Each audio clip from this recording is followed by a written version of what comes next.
Hello everyone. आप सब कैसे हैं? मैं उम्मीद करता हूं कि बहुत अच्छे होंगे और अपनी पढ़ाई को बहुत अच्छे से कर रहे होंगे। मैं Akash Kumar Bhadana ICT virtual classroom में आपका बहुत बहुत स्वागत करता हूं मेरे प्यारे बच्चों। जैसे आपको पता है कि हमारी 8th क्लास है और 8th क्लास में हम लोग चैप्टर नंबर 8 को हम लोग आपका देख रहे हैं, ठीक। और इसमें हम लोग देख रहे हैं हास्याकरण से निपटाना। क्या देख रहे हैं? हास्याकरण से निपटाना। तो चैप्टर के माध्यम से सबसे पहले मैं आपको बता दूं, हमने हास्याकरण की जो समस्या थी उसको देखा, हास्याकरण जो है उसको समझा, और दूसरा हास्याकरण से निपटारा किस प्रकार है, हम आपको किसको निपटारा कहेंगे, इस विषय पर भी हमने आपकी बात की थी। फिर हमने हास्याकरण के विषय में पढ़ा, एक एक चीजों को, सब चीजों को समझकर फॉर्म को देखा, ठीक। इसके साथ ही हमने जो है मेरे प्यारे बच्चों, हमने मौलिक अधिकार के उपयोग के विषय में पढ़ा कि मौलिक अधिकार क्या है, कैसे हम इसको देख सकते हैं, क्या है आर्टिकल 17 और क्या है इसमें आर्टिकल 15। आपको पता होना चाहिए, ये सारी चीजों को मैं आपको बहुत अच्छे से आपको बता चुका हूं। इन सभी को मैं आपको जो है संविधान के आर्टिकल 15 और 17 को करा भी चुका हूं। कल का जो लेक्चर होगा हमारा नेक्स्ट लेक्चर, उसी में मैं आपको बहुत सारी चीजों को दिखाऊंगा, ठीक। और इसी में आपको जो है बहुत सारी चीजें जो होंगी अब वो आपको समझ आएंगी, ठीक। क्लियर है? तो कल मैं इसके कुछ जो, देखिए चैप्टर आज समाप्त हो जाएगा, उसके बाद कल हम लोग जो ऐसे क्वेश्चन आंसर को करेंगे, ठीक है। ये सभी को पता होना चाहिए, ठीक। आगे देख लीजिए, हाशियाई तबकों के जो कानून हैं इनको देखेंगे। सामाजिक न्याय को जो आपका प्रोत्साहन करने की बात है, इसको भी हमने पूरा पढ़ लिया था, इस पर भी पूरे हमने बात की।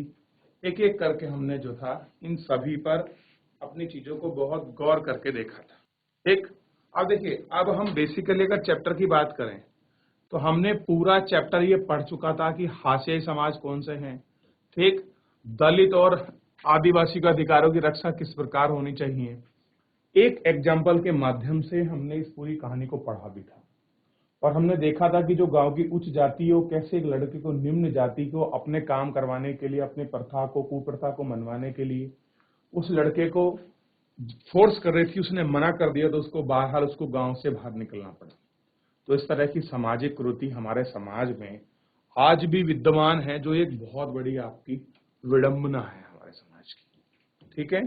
तो इन सभी पर हम लोग बात कर रहे थे और हम लोग जो है बच्चों आपका देख रहे थे अनुसूचित जाति एवं जनजाति अत्याचार निवारण अधिनियम 1989, ठीक। इसको हम लोग आपका देख रहे थे और इसी पर हम लोग आज आपका बात कर लेते हैं दोबारा, कोई इश्यू नहीं है। एक बार रिवीजन भी हो जाएगा, इस तरह से हम लोग पढ़ते हैं और एक एक करके जो उसमें महत्वपूर्ण पहलू है हम उस पर गौर भी करेंगे। देखिए, अनुसूचित जाति एवं अनुसूचित जनजाति अत्याचार निवारण अधिनियम कौन सा है? 1989, यानी कि 1989। रतनाम अपने गांव में ऊंची जाति द्वारा किए जा रहे भेदभाव और हिंसा का विरोध करने के लिए अनुसूचित जाति एवं अनुसूचित जनजाति अत्याचार निवारण अधिनियम के तहत शिकायत दर्ज करवाता है और कानून का सहारा लेता है। क्या किया उसने? शिकायत दर्ज कराई कि मेरे साथ, मैं अनुसूचित जाति का हूं या दलित हूं, डिप्रेस हूं, इसलिए मेरे साथ इस प्रकार का प्रयोजन किया जा रहा है गांव वाले के द्वारा। मैं सरकार की या कानून की शरण में आया हूं कि वो मुझे मदद करे, ठीक। तो इस प्रकार का जो कानून है वो आपका बनाया गया। यह कानून 1989 में दलितों तथा अन्य सामाजिक समुदायों की मांग के जवाब में बनाया गया था कि जब लोगों की डिमांड थी, तो मांग थी, उस मांग और डिमांड को देखते ही ये कानून जो था आपका बनाया गया था, ताकि समरूपता जो समाज है वो आपका बना रहे। कैसा बना रहे? जो समरूप समाज है वो आपका बना रहे, ठीक। अब देखिए, यह कानून 1989 में दलितों तथा अन्य समुदाय के लोगों के जवाब में बनाया गया था, जब उस समय सरकार ने इस बात के पर भारी दबाव पड़ा कि दलित और आदिवासी के साथ रोजमर्रा होने वाले दुर्व्यवहार और अपमान को रोकने के लिए कोई ठोस कार्रवाई करे।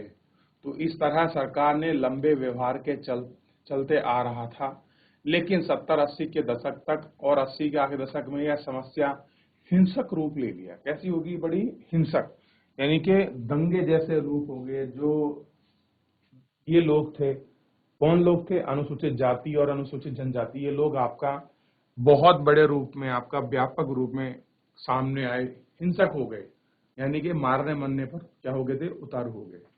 इस दौरान क्या हुआ? दक्षिण भारत के कई हिस्सों में अपने हक का दावा करने वाले बहुत से ही आग्रही, मतलब जो अग्रणीय दलित संगठन सामने आए और उन्हें कहा कि अपने हक को पुरजोर आवाज उठाए तथा कथित जातीय दायित्व का निर्वहन करने के तैयार न थे और समानता का अधिकार चाहते। क्या चाह रहे थे? हमको क्या मिले बच्चों? बात थी समानता के अधिकार की। क्या चाह रहे थे? समानता का जो अधिकार है। रतलाम की तरह उन्हें भी दलित का अपमान और शोषण करने की परंपरा से इनकार कर दिया था। इसी वजह से ऊंची जाति के लोग उनके साथ खुलेआम हिंसा पर उतारू हो गए। यानी कि जो दूसरे लोग थे उन्होंने क्या कर दिया था? अपमान की और शोषण की जो प्रथा थी उस परंपरा को मानने से इनकार कर दिया, जिसकी वजह से क्या हो गए? ऊंची जाति के लोग क्या हो गए? खुलेआम हिंसा पर उतारू हो गए। ठीक। सरकार को इस बात का एहसास कराने के लिए दलित संगठनों ने व्यापक अभियान चलाए। क्या करा? व्यापक मतलब बहुत बड़े लेवल पर अभियान चलाया। छुआछूत अभी भी जारी है, यानी कि जो आर्टिकल 17 में हमने पढ़ी थी, अनटचेबिलिटी, यानी कि आप किसी के साथ छुआछूत, जैसे मान लीजिए मैं किसी को छू दूं इस तरह से, तो कहेगा नहीं आप मेरे को नहीं छूना। क्यों? क्योंकि आप नीची जाति के हैं, मैं ऊंची जाति का हूं, आपने मेरे को छू कैसे दिया? इस चीज पे भी हमारे समाज में कितने वर्षों तक संघर्ष रहा है मेरे प्यारे बच्चों। ठीक। उन्हें इस बात के लिए दबाव बनाया गया है कि नए कानून में दलितों के साथ होने वाले विभिन्न प्रकार की हिंसा की सूची बनाई जाए कि कैसे कैसे उनके साथ हिंसा होती है और इस तरह के अपराध करने वालों को सख्त सजा का प्रावधान हो। क्या हो? जो सख्त सजा है उसका क्या हो? आपका प्रावधान हो। ठीक। ये हमको देखना है। इस प्रकार 1970 और 1980 के दशक में आदिवासी ने भी खुद को बड़े पैमाने पर संगठित किया। उन्होंने न केवल बराबरी के लिए आवाज उठाई, बल्कि क्या करा? अपनी जमीन संसाधन को हासिल करने के लिए आंदोलन चलाए और इन आदिवासी को भी ताकतवर सामाजिक गुटों का गुस्सा झेलना पड़ा। उनके साथ भी जमकर हिंसा हुई। देखिए 70-80 का दशक है और जब आपके पिछड़े लोग जो थे वो इसमें काम कर रहे थे, तो आदिवासियों को भी हुआ कि हमें भी क्या करना चाहिए? अपने हक के लिए कुछ ना कुछ काम करना चाहिए। उन्होंने भी अपना संगठन बताया, ना केवल अपनी बराबरी के लिए आवाज उठाए बल्कि अपनी जमीन और जो संसाधन है उसको हासिल करने के। देखिए बराबरी का तो इनका मुद्दा था ही जीवन में, लेकिन इनके साथ समस्या ये थी कि जिस जमीन पर ये रह रहे थे, जो इनके संसाधन थे, उनको कोई और छीन रहा था। तो उन संसाधनों को वापस पाने के लिए उन्होंने भी क्या किया? अपने सामाजिक गुट हैं वो आपका बनाए और उनको आपका चलाया और उसी के आधार पर इन्होंने इन सबको बात की, मांगने की और उसी को आपका रखा। ठीक। ये हमको देखना है। यही वजह रही है कि कानून में अपराधों की एक लंबी सूची दी गई। कह रहे जो अपराध हुए हैं कानून में, उनकी एक क्या दी गई? उनको एक लंबी सूची दी गई। ठीक। इनमें से कई अपराध तो इतने भयानक हैं कि उनके बारे में सोचकर ही दिल दहल जाता है। इस कानून में न केवल भयानक अपराधों का उल्लेख किया गया, बल्कि यह कानून इस बात की ओर इशारा भी करता है कि साधारण इंसान भी कितने जघन्य कृत्य कर सकते हैं। जघन्य मतलब जिसके आप कंपेयर नहीं कर सकते, और कृत्य का मतलब होता है अपराध। क्या होता है? अपराध। कि कितने बड़े लेवल पर वो जघन्य, जिसकी आप उम्मीद ना करें, ऐसे अपराध कर सकते हैं। देखिए जब समुदाय समुदाय आपस में भिड़ते हैं और खास कर जाति आधारित जब आपकी संरचना बनती है या फिर धार्मिक आधार, तो उसमें कोई हल्की फुल्की गुंजाइश नहीं होती, बल्कि एक बहुत बड़े मार्क्स लेवल पर जघन्य अपराध होते हैं, जिसका शिकार दोनों समूह, दोनों वर्ग, दोनों धर्म जाति के लोग बहुत बुरी तरह से प्रभावित होते हैं। ठीक। कुछ चुनिंदा लोगों की ही विचारधारा लोगों को प्रभावित कर जाती है, जिससे हिंसक और दंगे जैसे जो रूप हैं वो आपका भड़क जाते हैं। ठीक, इस प्रकार इस तरह के कानून हमारे सोचने और काम करने के तरीकों को प्रभावित करते हैं। कह रहे हम कैसी सोच रखते हैं, क्या सोचते हैं, इन सभी पर क्या करते हैं, वो आपका अपना इफेक्ट जो है वो आपका गिरते हैं। ठीक, प्रभावित करते हैं और दोषियों को सजा भी देते हैं, और जो उसके लिए दोषी होगा उसको क्या मिलेगी, आपकी सजा भी इस केस में होती है। ठीक, तो अभी जितना हम लोग आपका पढ़ रहे थे, जितना हम लोग आपका देख रहे थे, इसमें से अगर किसी बच्चे को कोई भी प्रॉब्लम है, कुछ भी आपको पूछना है मेरे प्यारे बच्चों, आप मुझसे एक एक करके कोई भी बच्चा किसी भी स्कूल से पूछ सकता है। इस चैप्टर से संबंधित हास्यकरण से निपटाने के विषय में अगर कोई भी आपका डाउट सामने आ रहा हो तो आप मुझसे पूछ लीजिए। कोई भी बच्चा किसी भी स्कूल से, चलिए, नहीं है किसी का डाउट, आगे बढ़ जाए। चलिए एक बार पीछे देख लीजिए, और ये जो एक्ट है इस एक्ट को जरूर ध्यान रख लीजिए, इस एक्ट का नाम लिख लीजिए। देखा आपने? चलिए अब बात करते हैं सीधा आगे चैप्टर की तरफ। अब देखिए, इस कानून में कई स्तर पर अपराधों के बीच फर्क किया गया, अलग अलग लेवल बनाए गए, उन पर अपराध की क्या श्रेणी है उनको इसमें जांचा गया। पहला, इसमें शारीरिक रूप से खौफनाक और नैतिक रूप से दयनीय अपराध के स्वरूप की सूची तैयार की गई कि जो अपराध हो रहा है वो शारीरिक खौफ के कारण हो रहा है, नैतिक रूप से उसका क्या कंडीशन है, दयनीय है, अपमान के रूप में है, कैसे है, इसकी भी सूची बनाई गई। ठीक, देखिए जब कोई कानून बनता है तो उसके हर एक फेस को, हर एक छोटे छोटे पॉइंट को कानून में समाहित किया जाता है ताकि किसी भी प्रकार की गुंजाइश जो है उसमें आपका ना बचे। सही तरीके से कानून, क्योंकि बहुत बार हिंसक जो है बहुत छोटी छोटी चीजों से जुड़ी होती है, ठीक है ना, ये हमको जो है बेसिकली ध्यान रखना था। इसका मदद ऐसे लोगों को सजा दिलाना था जो एक अनुसूचित जाति और अनुसूचित जनजाति किसी व्यक्ति का कोई अखाद्य और गंदा पदार्थ पीने या खाने का विवश करता है। अनुसूचित जाति या अनुसूचित जनजाति के किसी व्यक्ति को नंगा करते हैं या उसे नंगा घुमाते हैं या उसके चेहरे पर या तो देह पर रंग लगाते हैं या कोई ऐसा कृत्य करते हैं जो अमानवीय रूप से अनुरूप नहीं।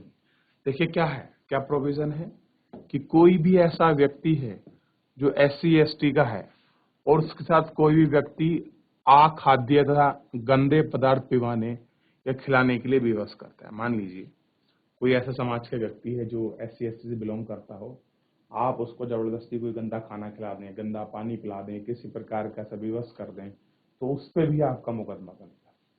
दूसरा, आप किसी SC ST के व्यक्ति के साथ आप उसको नंगा करके, जैसे बोलते हैं ना सामाजिक प्रताड़ना देते हैं, आप उसको नंगा घुमा दें, उसके चेहरे पर कोई स्याही रंग, या मान लीजिए आपने गधे पर बैठा कर उसको घुमा दिया, उसको मारा, अगर आप इस तरह का कोई भी कृत्य करते हैं तो क्या होगा, ये कॉग्निजेबल ऑफेंस है, सगन्य अपराध है और आपको इसके लिए सजा होगी। ठीक, दूसरा, ऐसे कृत्यों की सूची भी है जिनके जरिए दलित और आदिवासी को साधारण संसाधनों से वंचित किया जाता है। अब नॉर्मल जो आपके रिसोर्सेज हैं अगर आप उनसे भी वंचित कर रहे हैं तो उसके लिए भी एक लिस्ट बनी गई है, पूरा आपका प्रोविजन है। ठीक, यह उनसे गुलामों की तरह काम करवाया जाता है। मान लीजिए आप उनको जबरदस्ती गुलाम बनाकर अपने यहाँ रखते हैं और इस तरीके का अगर आप काम करवाते हैं तो भी अपराध की श्रेणी में आएगा। फलस्वरूप इस कानून में प्रावधान किया गया है कि अगर कोई व्यक्ति अनुसूचित जाति या अनुसूचित जनजाति के किसी व्यक्ति पर आवंटित की गई उसके स्वामित्व वाली जमीन पर कब्जा करते हैं या खेती करते हैं या उसके नाम पर स्तंभ करा देते हैं तो उसमें भी सजा मिलेगी। देखिए कोई व्यक्ति है और आपने उसकी जमीन पर कब्जा कर लिया है, जबरदस्ती खेती कर रहे हैं, कुछ भी हो रहा है, तो इन सब में उसको सजा का जो प्रावधान है वो आपका दिया गया है, ये आपको ठीक, तो ये भी आपकी सजा का प्रावधान है। आगे देख लीजिए, इसमें थोड़ा सा मैं आपको और बता देता हूं, थोड़ा सा ध्यान दीजिए। एक और स्तर पर यह कानून इस बात को मान्यता देता है कि दलित एवं आदिवासी महिलाओं के खिलाफ होने वाले अपराध एक खास तरह के अपराध हैं, इसलिए ऐसे लोगों को दंडित करने की व्यवस्था की गई है जो अनुसूचित जाति, अनुसूचित जनजाति के किसी महिलाओं को अपमानित करने या उस पर हमला करने या उसके साथ जोर जबरदस्ती करने से, आप किसी तरह का जोर जबरदस्ती करते हैं, बल लगाते हैं, इस तरह का कोई भी ऐसा मामला करते हैं, तो ये आपको सारी चीजें हैं, ये सब अपराध की श्रेणी के अंदर इनको रखा गया है, इनको श्रेणी के अंतर्गत जगह दी गई। ठीक, कि ये सब आपराधिक मामले हैं। तो इतना ध्यान रहेगा कि किस किस तरह में आपका अनुसूचित जाति और अनुसूचित जनजाति के साथ अगर कोई अमानवीय व्यवहार किया जाता है तो कानून की शक्ल में उनको क्या क्या जो आपको प्रोविजन दिया गया है, किस तरह की सजा का प्रावधान है, किन छोटे छोटे क्लॉजों को भी इसमें रखा गया है, ये आपको सारी चीजों को बहुत अच्छे से आपको ध्यान रखना है। क्लियर है मेरे प्यारे बच्चों? आप इसका ध्यान रख लीजिए। देख लीजिए, कुछ इसमें से पूछना हो अभी आप मुझसे पूछ सकते हैं, फिर इसके बाद जो है अगले पेज पर चलेंगे और धीरे धीरे फिर जो होगा आपका चैप्टर ही समाप्त हो जाएगा। पूछ लीजिए आप मुझसे एक बार, कुछ डाउट हो तो 30 सेकंड का समय है आपके पास। देख लिया? चलिए आगे देखते हैं। अच्छा, इस बॉक्स को हम लोग लास्ट में देखेंगे थोड़ा सा, ठीक, लेकिन उससे पहले हम लोग एक, अभी हमने SC ST का नियम पढ़ा है, तो अभी एक आदिवासियों का जो नियम है उसको और देख लेते हैं, क्योंकि दोनों साथ हो जाएंगे, फिर हम लोग उसको ऊपर पढ़ लेंगे इस बार जो हमारा पैराग्राफ मिला है। देखिए, आदिवासियों की मांगे और 1989 का देखिए। अब ऐसा नहीं है कि केवल दलित और जो पिछड़े लोग हैं उनके लिए कानून आया था, नहीं, आदिवासी लोगों को भी कानून का प्रोविजन दिया गया, उसको भी कानून की शक्ल दी गई। देखिए, 1989 का अधिनियम एक और वजह से महत्वपूर्ण है। आदिवासी कार्यकर्ता अपनी परंपरागत जमीन पर अपने कब्जे की बहाली के लिए इस कानून का सहारा लेते हैं। जैसा कि पिछले अध्याय में आपका पढ़ा है कि अपनी जमीन छोड़कर और जबरन विस्थापित से आदिवासी को भारी परेशानी हुई। कार्यकर्ताओं का कहना है कि जिन लोगों के आदिवासी की जमीन पर कब्जा किया गया था उन्हें इस कानून की सजा आपकी दी जानी चाहिए, यानी कि जिन लोगों ने उनकी जमीन पर आपका कब्जा करा है उनको कानून के तहत जो आपकी सजा है वो आपका क्या है, दी जानी चाहिए। उन्हें कहना है कि यह कानून भी जनजातीय समुदाय को केवल वही लाभ देता है जिसका संविधान में आश्वासन दिया गया है। कह रहे ये कानून भी वही लाभ देगा जिस तरह के हमारे कॉन्स्टिट्यूशन में आपका विश्वास, आपका प्रोविजन की बात की गई। उनका कहना है कि संविधान रूप से आदिवासियों को जमीन और किसी गैर आदिवासी व्यक्ति को नहीं बेच सकता, यानी कि कोई आपका ट्राइबल का व्यक्ति है तो वो किसी नॉन ट्राइबल के व्यक्ति को जमीन नहीं बेच सकता, यानी कि ट्राइबल ही है, उसको ट्रांसफर हो सकता है। जहां ऐसा हुआ है वहां संविधान की गरिमा बनाए रखने के लिए उन्हें जमीन वापस मिलनी चाहिए। अगर ऐसा कुछ हो गया तो जमीन जो है उनकी वापस मिलनी चाहिए। अब देखिए, आदिवासी कार्यकर्ताओं के जानू का आरोप है कि आदिवासियों के संवैधानिक कानून का उल्लंघन करने वाले विभिन्न प्रदेशों की सरकार के पीछे नहीं है।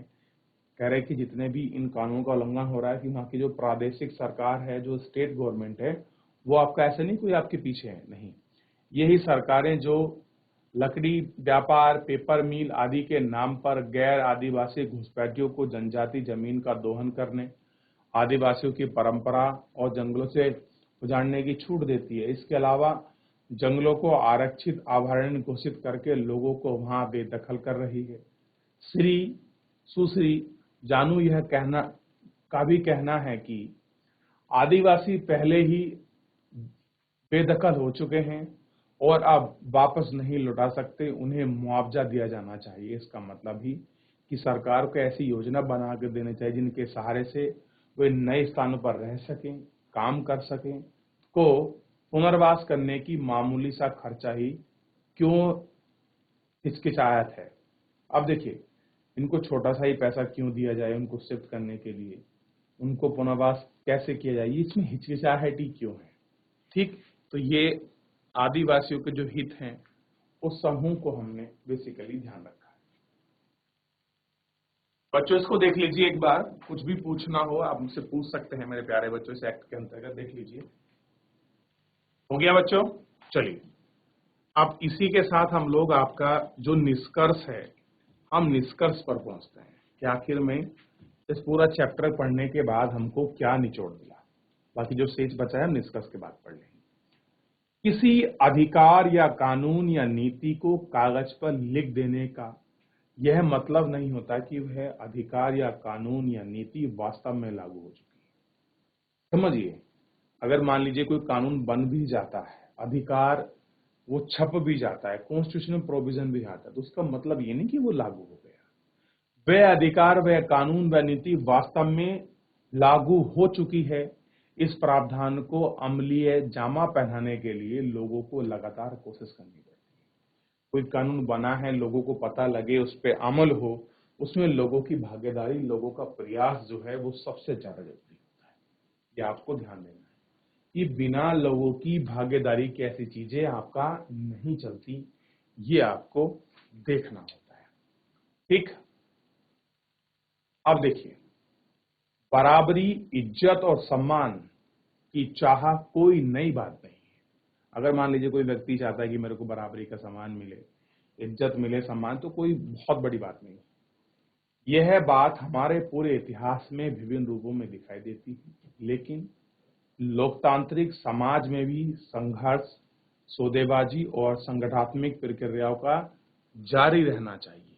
केंद्र सरकार ने हाल ही में अनुसूचित जाति एवं अन्य परंपरागत वनवासी यानी कि वन अधिकार मान्यता अधिनियम 2006 पारित किया है। ये देखिए, पारित किया। इस कानून की प्रस्तावना में यह कहा गया है कि यह कानून जमीन और संसाधन पर वन्य जीव समुदाय को अधिकार की मान्यता न देने के कारण उनके साथ हुए ऐतिहासिक अन्याय को दूर करने के लिए पारित किया गया। यानी कि जो लोग आदिवासी लोग थे, जंगल में रह रहे थे, उनको उनकी जमीन से, उनके वन से जो वंचित किया गया था वो अन्याय था। उस अन्याय को न्याय में बदलने के लिए कानून का शकल दी गई। इस कानून में वन समुदाय को घर के आसपास जमीन, खेती, चारा योग्य जमीन, गैर लकड़ी वन उत्पाद और उनके अधिकार को मान्यता दी गई है। इस कानून में यह भी कहा गया है कि वन एवं जैविक विधि संरक्षण वाली वनवासियों के अधिकार में आता है। क्या आता है? इनका जो अधिकार है, इस अधिकार के अंतर्गत ये सारी चीज जो है आती है। तो बेसिकली ये आपको पता होना चाहिए।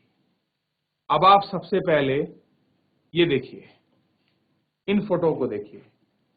हाथ से मैला उठाती सफाई, एक सफाई मजदूर है, और दूसरा क्या है? सफाई कर्मचारी आंदोलन के कार्यकर्ता में सूखे सोच को गिरा रहे हैं। ठीक, इसको गिरा रहे हैं। सर पर मैला उठाना, क्या यह का अर्थ क्या समझते हैं? मौलिक अधिकार को दोबारा पढ़िए। सफाई आंदोलन हुआ है। देखिए, अब तो हमारे प्रधानमंत्री जी ने स्वच्छता सफाई अभियान के लिए लोगों को जागरूक किया है। ठीक, और देखिए एक छोटा सा कॉन्सेप्ट है जो आपको ध्यान रखना चाहिए। देखिए, दो तरह के कूड़े होते हैं, जैविक और अजैविक। उसमें भी दो वैरायटी हम लोग बनाते हैं, गीला कूड़ा और सूखा कूड़ा। हमें जो आपका सूखा कूड़ा होता है उसको एक साइड कर लेना चाहिए दूसरी बाल्टी में, और जो गीला कूड़ा होता है उसको दूसरी बाल्टी में आपका कर लेना चाहिए, ताकि जो लोग आपका कूड़ा लेने आते हैं उनके साथ एक हम मानवीय व्यवहार, एक इंसान समझते हुए एक छोटी सी पहल करें। ठीक है, तो हमें इस तरह की जन भागीदारी को बढ़ावा देना चाहिए। देखिए, अब इन इमेज को गौर करके देखिए। अब देखिए, हाथ से मैला उठाने का कलंक। बहुत सारे लोग झाड़ू, टीन, टोकरी के सहारे पशुओं, इंसानों के मल मूत्र को इकट्ठा, यानी कि जो आपका ठिकाने लगाते हैं, वे बिना पानी, सूखे सोच को गंदगी उठाकर दूसरे स्थान पर फेंक आते हैं। हाथ से मैला उठाने वाले पीढ़ी दर पीढ़ी यह काम करते आए हैं। काम आमतौर पर दलित औरतें, लड़कियों के हिस्से में आता है। आंध्र प्रदेश की सक्रिय सफाई कर्मचारी आंदोलन के अनुसार पूरे देश में दलित समुदाय के लगभग 1 लाख लोग यह काम करते आ रहे हैं। सिर्फ पर मेला ढोने वालों के बीच काम करने वालों इस संगठन का कहना है कि ये लोग 26 लाख निजी और सामुदायिक सूखे शौचालयों की सफाई करते हैं। आप बताइए, कितनी बड़ी बात है। 26 लाख शौचालय हैं जिनकी सफाई करते हैं। आप सोच के देखिए, किसी का सोच उठाना, उसका मैला उठाना, गंदगी उठाना कितनी बड़ी बात है। ठीक, सर पर मैला ढोने वाले बेहद अमानवीय स्थिति में काम करते हैं। उनकी जो मानवीय स्थिति है, उनको रेस्पेक्ट, ये चीजें नहीं मिलती है। इस काम के कारण उन्हें स्वास्थ्य गंभीर खतरा बन जाता है। और देखिए, इस तरह का काम करते हैं तो हेल्थ इशू भी जो है उनके साथ सबसे पहले जुड़े होते हैं। वे लगातार ऐसे संक्रमण के खतरे में रहते हैं जिनकी आंख, त्वचा, श्वसन तंत्र, पाचन तंत्र पर असर पड़ता है। इस काम के लिए उन्हें बहुत मामूली वेतन मिलता है। नगर पालिका काम करने वालों को रोजाना 200 रुपए देती है, जबकि निजी घरों में काम करने वाले भी इससे कहीं कम पैसा मिलता है। सोच के देखिए, जैसा कि आपने पुस्तक में पढ़ा है कि भारतीय संविधान में अस्पृश्यता के प्रथा को खत्म कराया जा चुका है, फिर भी हाथ से मैला उठाने वालों को कई जगह अछूत माना जाता है। गुजरात में भंगी, आंध्र प्रदेश में पाफी, तमिलनाडु में सिखाया श्रेणी आती है। आमतौर पर इन्हें गांव के किनारे अलग टोलों में रहना पड़ता है। मंदिरों, सार्वजनिक स्थानों, जल आदि पर के पास फटकने नहीं दिया जाता। देखिए, जो इस तरह की सफाई करते हैं, सोच वगैरह उठाते हैं, उनको जो है आज भी हम लोग गांव से दूर बसाते हैं, पहली बात। दूसरी बात, हम लोग क्या करते हैं मेरे प्यारे बच्चों, कि हम लोग इनके साथ अमानवीय व्यवहार करते हैं। इनको मंदिरों में, सरकारी मंदिरों में, सार्वजनिक स्थलों पर, पानी वाले स्थानों पर हम लोग इनको खड़ा नहीं होने देते। ठीक, ये विडंबना ही तो है। अब देखिए, 1993 में सरकार के expulsion of manual scavenge and extension of drill latrines, जो आपका प्रोविजन एक्ट आया था 1993 पारित किया गया। यह कानून सर पर मैला उठाने वाले, काम पर रखने वाले सूखे शौच का निर्माण पर पाबंदी लगाई। 2003 में सफाई कर्मचारी आंदोलन तथा 13 अन्य संगठनों ने व्यक्तित्व, जिसमें 7 मैला ढोने वाले थे, को सर्वोच्च न्यायालय में एक जनहित याचिका दायर की गई। याचिका दायर करने वालों में कहा गया कि सर पर मैला ढोने की प्रथा न केवल आज भी चल रही है, बल्कि रेलवे जैसे सरकारी उपक्रम में बड़े पैमाने पर प्रचलित है। याचिकाकर्ताओं ने अपने मौलिक अधिकार को लागू करवाने का आग्रह किया। इसके जवाब में न्यायालय ने निष्कर्ष दिया कि 1993 में पारित किया गया कानून देश भर में सर पर मैला ढोने वालों की संख्या में इजाफा हुआ है। न्यायालय ने केंद्र व राज्य सरकार के प्रत्येक विभाग और मंत्रालय को आदेश दिया कि वो 6 महीने के भीतर इस बात की सच्चाई का पता करें कि अगर सिर पर मैला ढोने की प्रथा अभी भी प्रचलित पाई गई है तो संबंधित अधिकारी विभाग को ऐसे लोगों को मुक्त और पुनर्वास के लिए एक समयबद्ध कार्यक्रम तैयार करना चाहिए और हाथ से मैला उठाने वाले कर्मियों को नियोजित प्रतिषेध और उनका पुनर्वास अधिनियम 6 दिसंबर 2013 लागू होगा। तो इस तरह का नियम और कानून का प्रोविजन हमारे सुप्रीम कोर्ट ने किया है मेरे प्यारे बच्चों। ठीक, आज भी ऐसा नहीं है। अभी हमने निष्कर्ष में पढ़ा है ना कि कानून बन चुका है, कागज पर लिख चुका है, कानून की शकल अख्तियार कर चुका है, लेकिन जब तक जन भागीदारी नहीं होगा वो इम्प्लीमेंट कैसे होगा। तो ये हमको इस पूरे चैप्टर में हास्यकरण से कैसे निपटना है, क्या चीजें हैं, क्या हमारे राइट्स हैं, इस चैप्टर के माध्यम से आप लोग समझ सकते हैं मेरे प्यारे बच्चों। तो मैं यही कहूंगा कि अगर किसी का कोई भी डाउट है चैप्टर संबंधित, आप मुझसे पूछ सकते हैं। कोई भी बच्चा किसी भी स्कूल से अगर कोई डाउट है, कोई चीज समझ नहीं आ रही है मेरे प्यारे बच्चों, आप पूछ लीजिए। नहीं तो मिलते हैं आपको नेक्स्ट लेक्चर में। तब तक अपना ध्यान रखिए, स्वस्थ रहिए, अपनी पढ़ाई को बहुत अच्छे से करते रहिए और मुझसे जुड़ने के लिए आपका बहुत बहुत धन्यवाद।